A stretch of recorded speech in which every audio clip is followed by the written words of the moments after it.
Ось такий чудовий природній сад з коханням.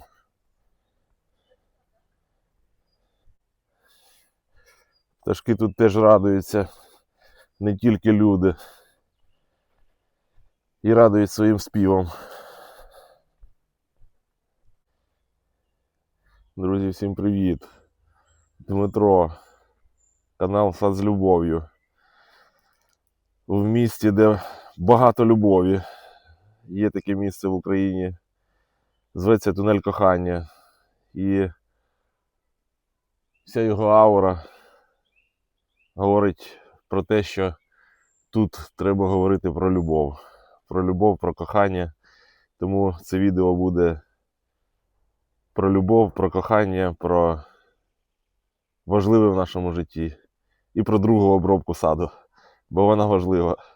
Це також про любов до саду.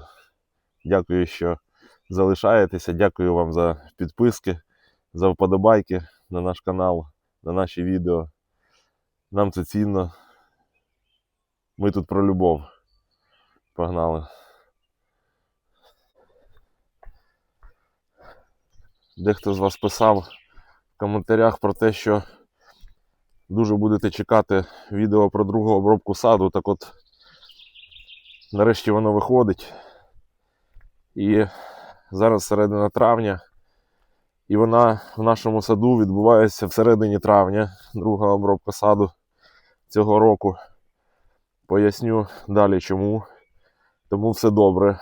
Ми пам'ятаємо про вас і робимо все тоді, коли дійсно робимо. Якось пару років тому товариш подарував книгу Євгена Чекаленка про сільське господарство. Хто не знає Євгена Чекаленка, обов'язково подивіться в гуглі, хто це. Бо це про наші українські сади, наші українські землі. І книга дуже крута. Називається вона про сільське хазяйство. І Євген Чекаленко – це меценат, аграрій нашої країни. Дуже потужний.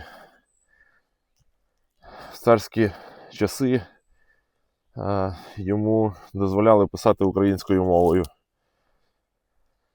Для того, щоб він доносив свої думки до населення нашої країни тодішньої.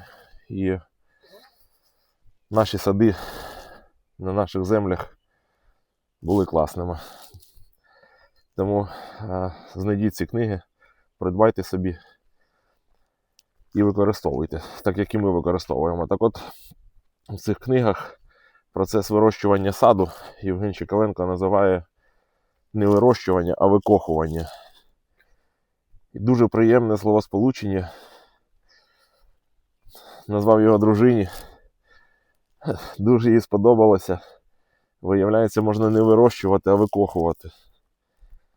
Сад, овочі, фрукти, ягоди, дітей викохувати.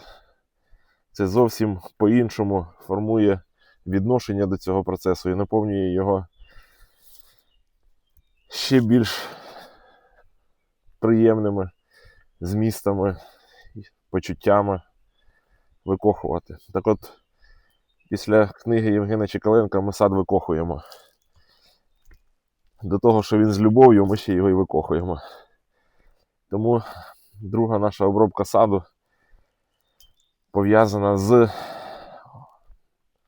додаванням життя в наш сад. Це точно не вбивство, яке багато хто робить хімічними препаратами з купоросами і так далі. Ми припинили вбивати наш сад. Ми його оживлюємо. Заселяємо живими організмами. І в другій обробці я використовую триходерму. Це гриб, який заселяється, який співіснує з іншими грибами. Він їх пригнічує, а потім у процесах своєї життєдіяльності виділяє дуже багато корисних речей, які стають корисними для рослин. Вони підвищують імунітет, вони додають поживних речовин багато. І це такий класний процес викохування, оживлення, наповнення життям. Не вбивством, а життям. Тому все дуже просто.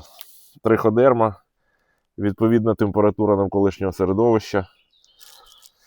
Бажано, щоб не було дощу, там якісь години або пару діб, щоб вона попрацювала на листі, на стовбурах, заселилася там в щілинки.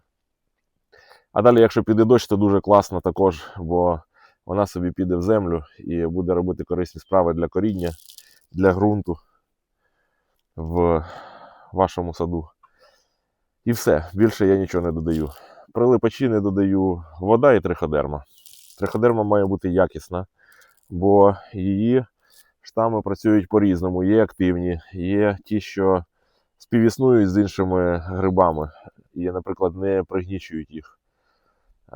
Патогенні гриби там, грибкових захворювань співіснують і діють далі.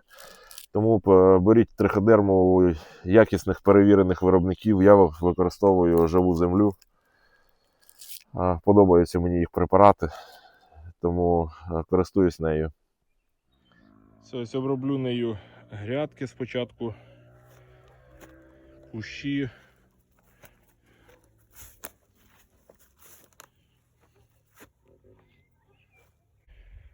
Потім уже дерева. Зараз яблуні ще квітнуть, хай вже відцвітаються, і потім перейдемо на дерева.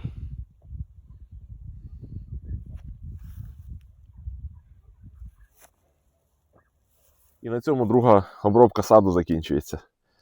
А далі про любов і про кохання, в тунелі кохання.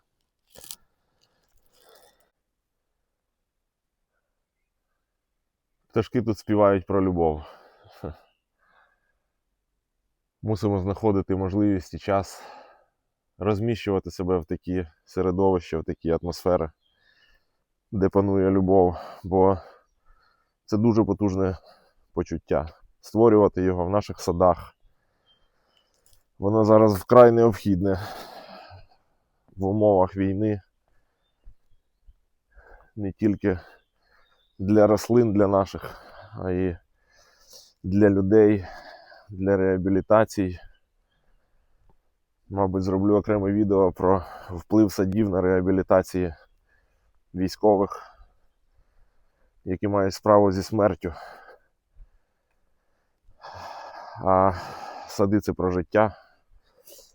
Маємо створювати умови для того, щоб життя перемагало смерть. Так от, в одній зі своїх книг Віктор Франкл, який прожив концтабори, найважчі умови, які можна собі уявити.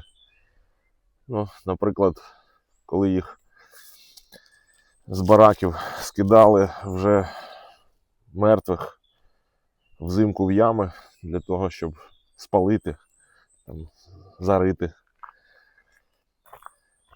Він розповідав історію, коли лежав в одній з таких ям, ще був живий, і бачив, як його співмешканці з камери, хтось уже був мерзлий. Привіт, дітки йдуть теж по тунелю кохання. Теж відчувають і чують птахів, які співають про любов. Так от історія, коли... А ти йдеш там? Ні, прямо буду йти. Тільки тобі зараз треба помовчати трохи, добре? Поки я розповім все. Добре, дякую тобі. Так от історія, коли Віктор Франкл разом зі своїми однокамерниками був уже в ямі. Хтось із них був замерший, застиглий, а хтось, так як і він, був в напівсвідомості, але живий. Він побачив, коли один з таких сокамерників почав, як пише Віктор Франкл, гризти іншого, який вже був мерзлий, бо інстинкт виживання перемагав. І він не міг відкусити шматок, бо це був камінь замерший. І Франкл задав собі питання, що може його витягти з цієї ями, яка знаходиться повністю на дні. Це дно, яке важко уявити свідомості. Нижче навряд чи може бути ще якесь подвійне дно, ніж те, в якому він знаходився в тих умовах. І він говорить, що мене в той момент витягло розуміння і почуття любові. Бо коли я лежав, дивився на все це, я думав про свою дружину, яка, можливо, теж знаходиться в такій самій ямі. Їх розділили, коли розподіляли по концтаборах, по різних концтаборах. І, можливо, вона знаходиться теж в такій самій ямі в іншому концтаборі, дивиться на таких самих людей, проживає це ж саме, що і він. І він говорить, я вірив в те, що вона теж думає про любов, і вона теж вірить в те, що її любов до мене витягне її з цієї ж ями, як і моя любов до неї витягне мене з цієї ями. Він залишився живий. Після цього він прийняв і транслював те, що почуття любові – це найсильніше почуття, яке здатне творити дива і витягувати з найглибших пропастей, які може уявити собі людська свідомість. Я не знаю, чи зустрілися вони з дружиною після того, як він вибрався з цієї ями і залишився живий. Але любов його витягла. От така вона. Любов. Дуже потужна. Особливо в тунелі кохання. Дякую вам, що ви з нами. Дякую, що любите свої сади. Всім багато любові. Пока.